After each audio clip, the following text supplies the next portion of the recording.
மலைநாட்டு தேவார தலங்கள்னு சொல்லப்படக்கூடிய கேரளாவில் இருக்கக்கூடிய ஒரே ஒரு தேவார தலம் தான் திருவஞ்சைக்களம், இல்லைனா வஞ்சிக்குளம், இல்லைனா கொடுங்கலூர், இல்லைனா அஞ்சைக்களம்னு சொல்லுவாங்க.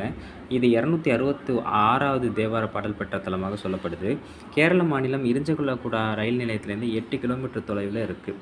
சுந்தரமூர்த்தி நாயனாரும் அதேமாதிரி கலற்றறிவார் நாயனார்னு சொல்லப்படக்கூடிய சேரமான் பெருமாள் நாயனார் முக்தி அடைந்த தலமாக சொல்லப்படுது. இறைவன் அஞ்சை களத்தீஸ்வரர் மகாதேவர், இறைவி உமையம்மை, தலமரம் கொன்றை மரம், தீர்த்தம் சிவகங்கை தீர்த்தம். இது கிழக்கு பார்த்த கோவில். சுந்தரர் 7ஆம் திருமுறையிலே 4ஆம் பதிகம் பாடியிருக்கிறார். அப்பர் 2 பாடல்கள் பாடியிருக்கிறாங்க. நான் ஏற்கனவே சொன்ன மாதிரி இது குலசேகர ஆழ்வார் பிறந்த ஊராகவும் சொல்லப்படுது. சுந்தரர் அவிநாசி திருமுருகன்பூடி தலம் வழிபட்ட பிறகு இந்த கோவிலுக்கு 2வது முறை வரார். அப்போ சேரமான் பெருமாள் நாயனார் குளித்து கொண்டிருக்கும் போது சுந்தரர் வெள்ளை யானை மீது ஏற அவரோடு சேரமான் பெருமாளும் குதிரை மீது ஏறி கைலாயம் போகிறார். இந்த ஊர் தலப்பதிகத்தில் சுந்தரர் திருவாரூர் கோவில் இறைவனை கூறியிருக்கிறார்.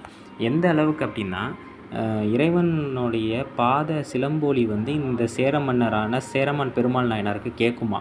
ஒரு முறை இது கேட்காது இருக்கும்போது அவர் கேட்டாராம். அப்போ கேட்கும்போது நான் சுந்தரரோட பாடலை கேட்டுட்டு இருந்தேன்னு சொல்லும்போது தான் 2 பேருக்கு பாண்டிங் ஏற்பட்டு அப்புறம் திருவாரூரில் 2 பேர் சந்திக்கிறாங்க. இது ஒரு கதை. பரசுராமர் தம் தாயை கொன்ற பாவம் நீங்க வழிபட்ட கோவிலாகவும் 2 தள விமான அமைப்பு கொண்டது. முழுக்க முழுக்க கேரள கட்டுமானத்தில் உள்ளது. இதேமாதிரி யானை அந்த வெள்ளானை இறங்கிய இடத்த யானை வந்திறங்கிய மேடைன்னு சொல்கிறாங்க. இங்கே அம்பாளுக்கு தனி சன்னதி கிடையாது. இறைவன் சுயம்பு மூர்த்தி. தரைமட்டத்துக்கு மேலே சில அங்குல உயரம், அதாவது 4 இன்ச் உயரம் தான் இருக்கிறார். ஆவுடையார் நம் கண்களுக்கு தெரியாது. கேரள முறையை பின்பற்றி தான் இந்த கோவிலில் வெடித்து வழிபடும் முறை இருக்குது. ஒரே சன்னதியில் சுந்தரமூர்த்தி நாயனார் மற்றும் சேரமான் பெருமாள் நாயனாருக்கு சிலைகள் இருக்குது. சங்ககால சேரர்களோட தலைநகரம் வஞ்சி.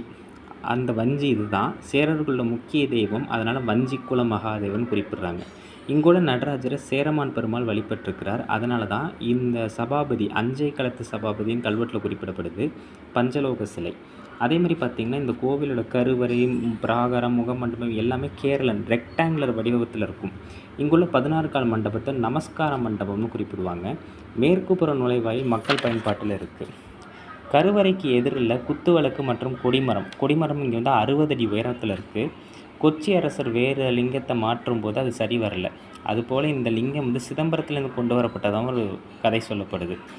ஆடி சுவாதி நாளில், ஆடி மாதம் சுவாதி நட்சத்திரத்தில் தான் சுந்தரரும் சேரமான் பெருமாள் நாயனரும் கைலை சென்ற நாள். அன்றைக்கி சிறப்பு அபிஷேகம் நடைபெறுது.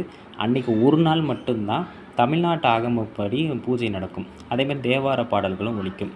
அமாவாசையில் ஆராட்டு, அதாவது தீர்த்தவாரி உற்சவம் இந்த ஊர்லேருந்து 6 கிலோமீட்டர் தொலைவில் கடலில் நடக்கிறதாகவும், பிரம்மோற்சவம் மாசி மாதத்தில் 8 நாட்கள் நடக்கிறதாகவும் சொல்கிறாங்க. மற்ற தகவல்களை அடுத்து பார்ப்போம்.